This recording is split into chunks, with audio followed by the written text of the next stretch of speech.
وَأَقِيمُوا الصَّلَاةَ وَآتُوا الزَّكَاةَ وَارْكَعُوا مَعَ الرَّاكِعِينَ، اور نماز کو قائم کرو، زکوٰۃ ادا کرو، اور رکوع کرنے والوں کے ساتھ رکوع کرو، یعنی جماعت کے ساتھ نماز کا اہتمام کرو۔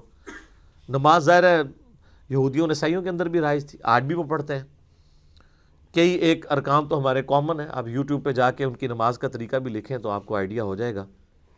اب دیکھیں علماء ہی کے بارے میں آ رہا ہے، اَتَأْمُرُونَ النَّاسَ بِالْبِرِّ، کیا تم لوگوں کو تو نیکی کا حکم دیتے ہو، وَتَنْسَوْنَ أَنفُسَكُمْ، اور اپنی جانوں کو بھول جاتے ہو۔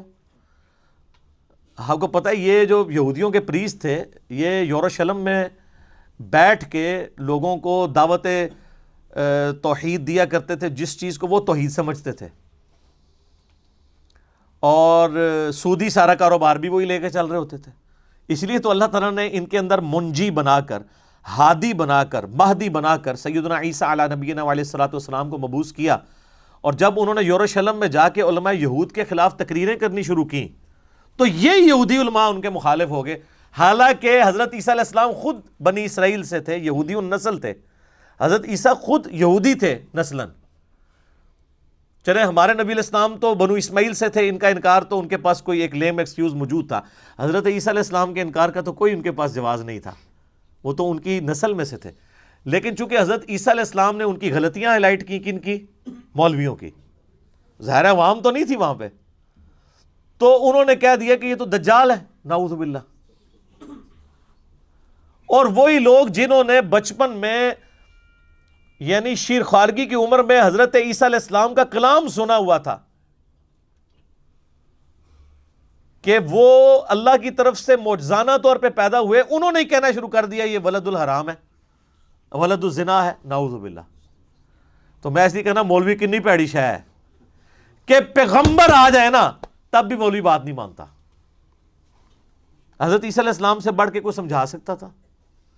الٹا ان کے قتل کے فتوے جاری کیے، پھر اللہ تعالیٰ نے حضرت عیسیٰ علیہ السلام کو زندہ آسمانوں پہ اٹھا لیا۔ تو یہ وہی چیز ہے، اور حالت یہ تھی کہ لوگوں کو کہتے تھے نیک بنو اور خود ساری برائیاں کرتے تھے، اپنی جان کو چھوڑ دیتے۔ وَأَنْتُمْ تَتْلُونَ الْكِتَابَ، جبکہ تم خود کتاب کی بھی تلاوت کرتے ہو، تورات کی، اس کے باوجود لوگوں کو کہتے ہو نیک بنو، اپنی جانوں کو بھول جاتے ہو۔ افلا تعقلون، کیا تمہیں عقل بھی نہیں ہے؟ یہ مجھے بتائیں خطاب کس کو ہو رہا ہے؟ کتاب کون پڑھ رہا ہوتا ہے؟ مولوی علماء، کہ تم خود اتنے بڑے شیخ القرآن ہو، تم نے تو تفسیریں بھی لکھی ہوئی ہیں، تم تو بہت بڑے محدث بھی ہو، تم تو شارح حدیث بھی ہو، اور اپنی جان کو بھولے ہوئے ہو، لوگوں کو کہہ رہے ہو قرآن و سنت پہ چلو، اور خود قرآن و سنت کو تم نے پشت پہ ڈالا ہوا ہے۔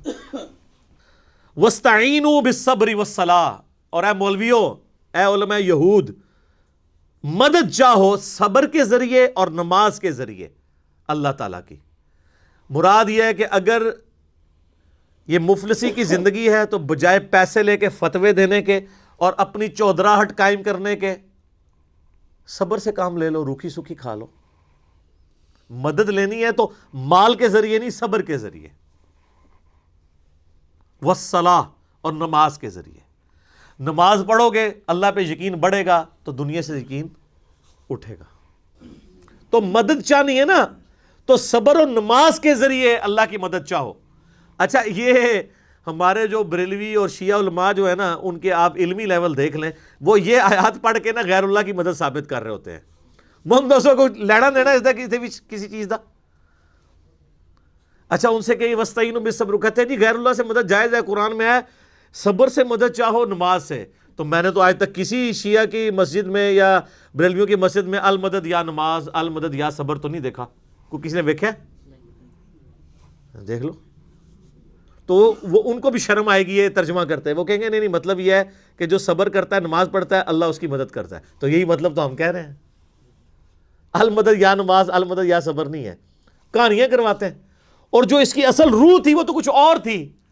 اس سے جو ہے وہ یا علی مدد یا شیخ عبد القادر جیلانی مدد ثابت کرنا نہیں تھا، بلکہ اس کا مقصد یہ تھا کہ تمہیں دنیا کا کتا بننے سے بچایا جائے، دنیا کے پیچھے اپنی آخرت برباد نہ کرو۔ اور اللہ نے ساتھ ہی اپنا ایک فتویٰ بھی دے دیا ہے، بڑا گاڑا فتویٰ، وَإِنَّهَا لَكَبِيرَةٌ، اور بے شک یہ بڑا مشکل کام ہے۔ کون سا؟ صبر کرنا اور نماز پڑھنا۔ یہ بڑا ہی مشکل کام ہے. الا علی الخاشعین، ہاں سوائے ان لوگوں کے لیے جن کے اندر کوئی خوف خدا ہے نا، خشیت، وہی دنیا کے کتے بننے سے بچ سکتے ہیں، ورنہ بڑا اوکھا کام جے. اور اللہ نے ان کی نشانی بھی بتا دی ہے. کون ہے وہ لوگ؟ الذین یظنون انہم ملاقو ربہم، وہ لوگ جنہیں یہ یقین ہے کہ انہیں مر کے اپنے رب سے ملاقات کرنی ہے. وَأَنَّهُمْ إِلَيْهِ راجعون، اور یہ کہ انہیں لوٹ کر اپنے رب کے پاس ہی جانا ہے، دنیا میں ہمیشہ نہیں رہنا. یا بنی اسرائیل، اے حضرت یعقوب علیہ السلام کی اولاد، اذکروا نعمتی التی انعمت علیکم، یاد کرو اس نعمت کو جو ہم نے تم پر کی تھی. وانی فضلتکم علی العالمین، اور ہم نے تمہیں تمام جہان والوں پر جو اپنے زمانے کے لوگ تھے سب پر فضیلت دی تھی. کتابیں دیں، تم میں پیغمبر مبعوث کیے، جنتی خوراکیں تمہیں کھلائیں، لیکن تم نے حرام خوری کی، بعد میں نمک حرامی کی. وہ آئے گا کہ انہوں نے نمک حرامی کیسے کیسے کی ہے. یہ اللہ تعالیٰ نے بتایا کہ امت جب بگڑتی ہے نا تو اس کے ساتھ کیا ہوتا ہے. اور صرف بگڑنے کے اوپر عذابات نہیں سنائے جا رہے، وہ بگڑے کیسے کیسے وہ بھی بتائے جا رہے ہیں، اور وہ ساری خرابیاں من و عن اس امت میں بھی موجود ہیں. وَاتَّقُوا يَوْمًا لَا تَجْزِي نَفْسٌ عَن نَفْسٍ شَيْئًا، اور ڈر جاؤ اس دن سے کہ جس دن کسی شخص سے کوئی بدلہ، کوئی شخص کسی دوسری جان کا بدلہ نہیں دے سکتا. یہاں پہ لوگ کہتے ہیں نا جی آپ ہمارے مرید ہو جائیں، ہم خود آپ کے گناہوں کا بوجھ اٹھا لیں گے، اللہ سے بخشوا لیں گے. اللہ فرماتا ہے قیامت کے دن سے ڈر جاؤ جس دن کوئی شخص دوسرے کا بدلہ نہیں ہو سکتا. ولا یؤخذ منها عدل، نہ کسی سے کوئی معاوضہ قبول کیا جائے گا. یہ دنیا میں رشوت کر کے آپ چھوٹ سکتے ہیں نا، اللہ کو رشوت دے سکتا ہے؟ قرآن میں آگے چل کے آئے گا کہ اگر کوئی پوری زمین کے برابر سونا بھی دے دینا عذاب سے چھوٹنے کے لیے، کچھ نہیں کر سکتا. ولا هم ينصرون، اور نہ اس کی کوئی مدد کر سکے گا. لو جی اے ایک آیت جڑی ہے نا سورۃ البقرہ کی آیت نمبر 28، آپ کے انڈیا، پاکستان، بنگلہ دیش کے بالخصوص اور باقی پوری امت مسلمہ کے بالعموم عقائد کو پیسیفک اوشن میں پھینک دیتی ہے. ڈر جاؤ اس دن سے، لا تجزی نفس عن نفس شیئا، جب کوئی جان کسی دوسرے جان کا بدلہ نہیں دے سکتی. ولا یقبل منها شفاعہ، نہ کوئی دھونس کے ساتھ شفاعت کر سکتا ہے. ولا یؤخذ منها عدل، نہ کسی سے کوئی معاوضہ قبول کیا جائے گا. ولا هم ينصرون، اور نہ کوئی کسی کا مددگار بن سکے گا. 4 چیزوں کا انکار آ گیا. اونٹ پیر توڑے کتنے گئے؟ تو بےچارے آپ کو ٹھیک ہی تو کہتے ہیں، آپ کیوں نہیں مانتے کہ قرآن حدیث ڈائریکٹ نہیں پڑھنا گمراہ ہو جاؤ گے؟ بالکل ٹھیک کہہ رہے ہوتے ہیں. ان کی ڈاکٹرن میں آپ گمراہ ہو جائیں گے اور قرآن کی ڈاکٹرن میں ہدایت پہ آ جائیں گے. یہ بھی سورۃ الاعراف میں آیت آئے گی کہ جس کا گیئر الٹا لگ جائے، اللہ تعالیٰ فرماتا ہے اس کو ہدایت کا راستہ گمراہی نظر آتی ہے، گمراہی کا راستہ ہدایت نظر آتی ہے. وَإِذْ نَجَّيْنَاكُمْ مِنْ آلِ فِرْعَوْنَ، اور یاد کرو جب ہم نے تمہیں نجات دی آل فرعون سے. یسومونکم سوء العذاب، وہ تمہیں سخت عذاب پہنچاتے تھے. اور اس کی سب سے بڑی شکل کیا تھی؟ یذبحون ابناءکم، وہ ذبح کر دیتے تھے تمہارے بیٹوں کو. ویستحیون نساءکم، اور تمہاری عورتوں کو چھوڑ دیتے تھے. عورتیں تو ظاہر ہے پھر وہ لونڈیاں بناتے تھے، لیکن یہ مسلسل نہیں تھا. چند ایک ٹائم پیریڈ کے لیے ایک اس قسم کا کوئی ایک سخت حکمران آتا تھا تو ان کے ساتھ یہ کرتا تھا، ورنہ تو ان کی نسل ہی نہ آگے چلتی. وفی ذالکم بلاء من ربکم عظیم، اور اس میں بہت بڑی آزمائش تھی تمہارے رب کی طرف سے. آزمائش رب کی طرف سے تھی. اس کا یہ مطلب نہیں کہ اللہ نے فرعون کو کہا تھا کہ ذبح کرو، نہیں. اس اعتبار سے کہ اللہ تعالیٰ دنیا میں فرعون کے ذریعے مسلمانوں کو آزماتا ہے، ابو جہل کے ذریعے مسلمانوں کو آزماتا ہے. مراد یہ کہ ان کو کھلی چھٹی دیتا ہے وہ کہ وہ اس قسم کی حرکتیں کریں. اللہ تعالیٰ ان پہ گرفت نہیں کرتا، بلکہ قوموں نے خود اپنے معاملات کو سیدھا کر کے چلنا ہوتا ہے. وَإِذْ فَرَقْنَا بِكُمُ الْبَحْرَ، اور جب ہم نے پھاڑ دیا تمہارے لیے سمندر کو. فَأَنْجَيْنَاكُمْ، اور تمہیں تو نجات دے دی. وَأَغْرَقْنَا آلَ فِرْعَوْنَ وَأَنْتُمْ تَنْظُرُونَ، اور ہم نے تمہاری نظروں کے سامنے فرعونیوں کو ڈبو دیا جبکہ تم دیکھ رہے تھے. وَإِذْ وَاعَدْنَا مُوسَىٰ 40 لَيْلَةً، اور یاد کرو وہ وقت جب ہم نے موسیٰ علیہ السلام سے 40 راتوں کا وعدہ کیا تھا کوہ طور پہ، یعنی انہیں بلایا اپنے پاس کیونکہ تورات دینی تھی. ثُمَّ اتَّخَذْتُمُ الْعِجْلَ مِن بَعْدِهِ وَأَنْتُمْ ظَالِمُونَ، اور ان کے جانے کے بعد تم نے بچھڑے کی پوجا شروع کر دی. اتنے بڑے ظالم تم ہوئے. یعنی ابھی تم نے اللہ کی قدرت کا اتنا بڑا معجزہ دیکھا کہ فرعونیوں کو سمندر میں غرق کیا گیا اور تمہیں نجات ملی, اور تم موسیٰ علیہ السلام 40 دن کے لیے گئے, 70,000 یہودیوں نے بچڑے کو رب مان لیا, شرک شروع کر دیا. یعنی ایسی عجیب و غریب قوم, حالانکہ 40 موسیٰ علیہ السلام فوت نہیں ہوئے, 40 دن کے لیے گئے, پیچھے قوم نے کام ڈال دیا. اب اس کے پھر سزا کیا بھگتنی پڑی وہ آپ ذرا دیکھیں کتنی خطرناک سزا تھی ان کے لیے. ثم عفونا عنکم, اس کے بعد ہم نے تم سے درگزر کیا, من بعد ذالک, اس اتنے بڑے جرم کے بعد کہ تم نے بچڑے کو خدا بنا لیا تھا, لعلکم تشکرون, تاکہ تم اب شکر گزار بندے بن جاؤ. وَإِذْ آتَيْنَا مُوسَى الْكِتَابَ وَالْفُرْقَانَ, اور جب ہم نے عطا کی موسیٰ علیہ السلام کو کتاب اور حق اور باطل میں تمیز کرنے والی یعنی تورات, لعلکم تہتدون, تاکہ تم سیدھی راستے پہ چلو.